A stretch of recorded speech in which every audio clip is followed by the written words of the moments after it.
Hi everyone, Jessica here from Paper Ink Stamp and welcome back to my channel. So today I've got a little haul video to show you. I will leave links in the description box down below. So I first picked up a bunch of nesting dies from Craftstash. They had some of the basic shapes come back into stock. So first of all, we've got the stitched oval dies. This is the old packaging, but it is still basically their home brand. So they had some of the circles and squares come in. So this is the plain circle dies. So you can see there's 24 dies in this set. I was really excited that these come back in, and they did have a sale on as well when I purchased these. Then we had the stitched squares. Then we've got the stars. So again, some really great basic shapes here. Then we've got the basic squares here again. So this is again a pack of 24. Then we have the plain oval die set 20 in here. I use this for pretty much most of my card making and like my commissions. So even though I've got quite a lot of these, I do pretty much use them all the time. Then we've got the stitched rectangle dies. Then we have the scalloped circle. So there's 12 dies in here. These are really big as well. I think the biggest size of most of these is roughly 8 inches. So it's absolutely brilliant. Then we've got the stitched circles. We've got 13 dies in that pack. And then lastly, we've got the scalloped squares. So the squares and the circles were the main ones I was really waiting to come in.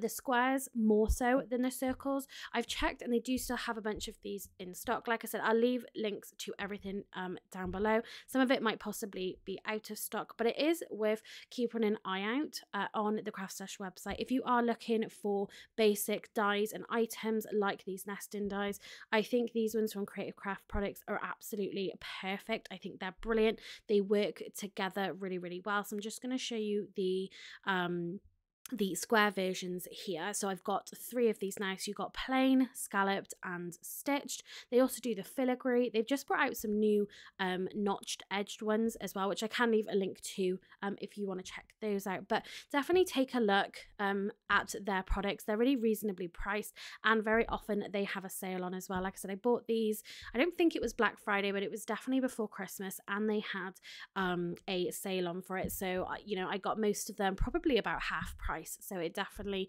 definitely is worth doing. Now I've got a small haul, I've got a haul from Amazon here. So I picked up 2 new Distress Oxide colours. So I have moved my room around a little bit. So I've taken my ink pads out of the drawer, the Alex drawer that I had them in, that you would have seen in a previous video, and they are now just stacked on a shelf. So what I did was I went on to I think this was from the Tim Holtz website. They have labels that you can download from for most of their products or all of their products, and I basically just printed these onto some sticker sheets, some sticker sheets, and yeah, just printed them. They came out in these colors, and basically I went through, like a lot of people do, I went through and just put the label on the front so I can see them. So with these, I've just done it on the front bit, like you've seen on that spun sugar one, and yeah, with them being on the shelf now, I can kind of see them. I do have my swatch sheet, so on that, all of the colors that I don't have, I have then just clipped those ones onto that swatch sheet. So if I do happen to get another color, then I've got them there ready to go. So these weren't the full sticker sheets. These were literally just labels. I think the label sheets that I had, there was 10 per sheet. So not all of them, printed, and they're not all the same size and the same length and things. But again, I was happy with how these turned out. They've stuck on really well, and I've pretty much got them stacked within the color families, and then pretty much from how they appear on the swatch sheets.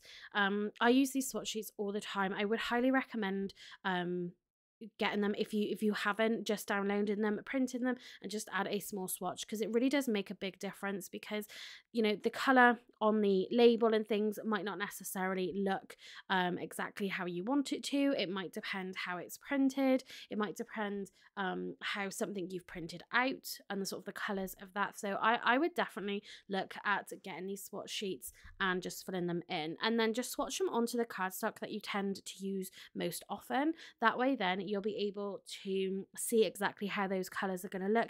So for example, if you use more of a creamier cardstock, the inks are obviously going to look different on that than what they will on a white cardstock, for example. So definitely swatch onto sheets that you are going to use. So you can see how these look together. Again, I think this is really how a lot of people do label up their ink pads. Like I said, I always had them in a drawer, but because I'm getting rid of that drawer set, so you know, just coming up with new ways. On to the next few items. So one of the big things is a couple of my distress inks. So I have the mini cubes, I bought the mini kits. They are starting to dry out. Now again, when I purchased the dies from the nesting dies from Craftstash, they did have, I want to say it was maybe 20% off some Tim Holtz products, and some of that was the Reinkers. So I kind of went through and basically decided which of my ink pads needed to be topped up, which ones were drying out a little bit, because I remember making a video not that long ago and I was using a bunch of blues. I wanted to create a sky. I'm pretty sure it's one of my Christmas videos. And I ended up using my Distress Oxides, but I kind of changed halfway, you know, through kind of blending. And you would have seen that in that video. That it was just so dry. I think it was my blueprint sketch. It was just so dry that I ended up going to my Distress Oxide. So I think it's super important to get the refills for your ink pads.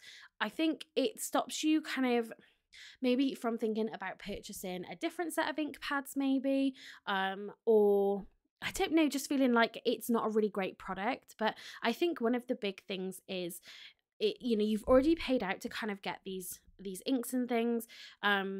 You know, why wouldn't you top them back up again, especially if they're colors that you do pull out all of the time. So yeah, this was the first set that I bought. So I think this one here is the Salty Ocean. I'm pretty sure I had Spun Sugar, Seedless Picked Raspberry, sorry, Salvaged Patina, Blueprint Sketch, and I can't remember what that yellow one was. I want to say maybe it was Fossilized Amber, but I can't remember 100%. But yeah, I think it's super important. So the only ink pads that I really have are the Distress Oxides and the Distress inks. That's all I'm planning to buy. I don't plan to get any other ones. And I think it's going to be really important to make sure you don't have to buy them all at once. Obviously, I've bought 6 bottles here at Refillers, but I'm not going to go out and buy all of these in one go, because not every ink pad I use as much as another one. So they're not all going to kind of dry up, you know, at the exact same time. But again, I did sort of take advantage again of a deal of purchasing I think a couple of them I got off of Amazon. I think it was the pink that I got off Amazon. But yeah, I did sort of make the most of having that deal on, but also, like I said, I went through the ones and kind of make sure I bought refills for the ones that were super dry. But then if I saw that it was reduced and you know, it was kind of on its way to being dried, then again I did purchase those. So the bottles here, you can see they have a little pipette on the inside. You can also do color it, like watercoloring with these inkers as well. Do you see people on YouTube doing that? The main purpose obviously is to re-ink the ink pads, but yeah, you can do other techniques and things with them as well. So I might have a go at that. They're very, very concentrated, so you don't need too much. And I'm just showing you here. So I put some ink drops onto this pad, and you can see how it's really soaking into the actual like sponge of the actual surface of that ink pad. So for me, the quicker that it's sinking in, sort of the drier the pad really is. So I sort of start off with a little bit and see how quickly that does sink into the pad. If it's really, really slow, then it's probably not that lacking of ink, but certainly, you know, if it goes super quick into it, then it definitely needed to be re-inked. So again, that's just a big thing to consider with your ink pads. And then again, because Craftstash had 20% off, I went maybe a little over the top with buying some of the Distress mini inks. So I had a bunch of them already, and I did have some of the Prism ink pads by Hunky Dory as well, and I decided that I really wanted to kind of focus on the Distress inks. When it comes to inking commissions and things, I definitely had a commission in mind where I wanted to be ink blending, and I just didn't really have a lot of options in terms of the colours. So again, over on the Craftstash website, they had about 20% off. Now, I do pretty much check the Craftstash website every day, near enough every day, every other day. And I like to just see what they've got on their homepage, because they do put their deals on. If they've got money off, if they've got new products out, whatever it is, they're going to advertise it on that front page. So I literally spend a couple minutes just going on the website, seeing if there's any deals. I don't just randomly go and buy tons of stuff like every single day, because, you know, there's always offers on every day. But what I do is I look out for, again, I'm sort of more buying basic items at the moment. I'm not really going and buying sort of specific stamps and die sets. I'm buying more of that basic items to use with everything that I already have. So that's just something that I like to do, just to then kind of take advantage of deals and things that they have going on. So yeah, that's just something personally that I like to do. But so with the ink pads that I bought, so I think I bought about 7 or 8 packs here that you can see. And when I swatched them out, so I didn't actually show my swatches in the video for my Distress inks, but I am literally missing now one mini kit, which I have found on Amazon. So I might purchase that just to have all of the colours. I know it sounds really silly, and I'm not really one of those people who need to collect absolutely everything in a collection, but I feel like because without knowing, and it really was without knowing, that I had purchased basically every color bar one pack, so I thought it was kind of silly really just to leave it and not pick it up. So again, I swatched everything out. I did show you in there as well that I'm using the Hunky Dory ink.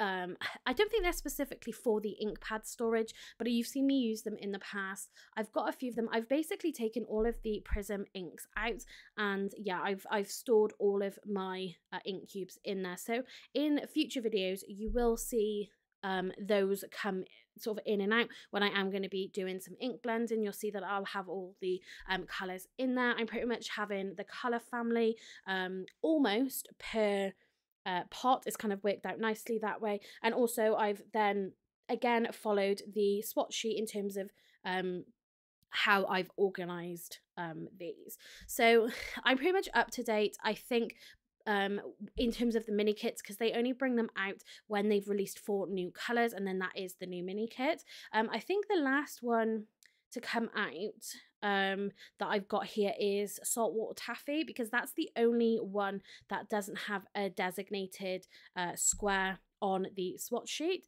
So I can't really 100% remember what's come out kind of since then, but yeah, that is the last one that I've got that doesn't have its own actual labelled square on the swatch sheet. So again, I will leave links in the description box down below for these. They will be affiliate links, but it means if you do use them, I earn a small commission from that. No additional cost to you.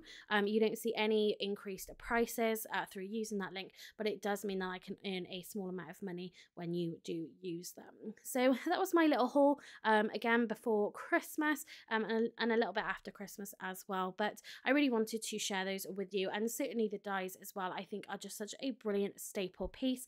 They have lots of shapes on there. They have all the different sort of decorative elements you could need as well to make some really beautiful and interesting cards. So that's going to be it for this haul. I don't know if I'm not planning to really buy anything anytime soon, so this might be it for a little while, but yeah, I'll leave the links in the description box down below. So that's going to be it for this video. Thanks very much for watching, and happy crafting.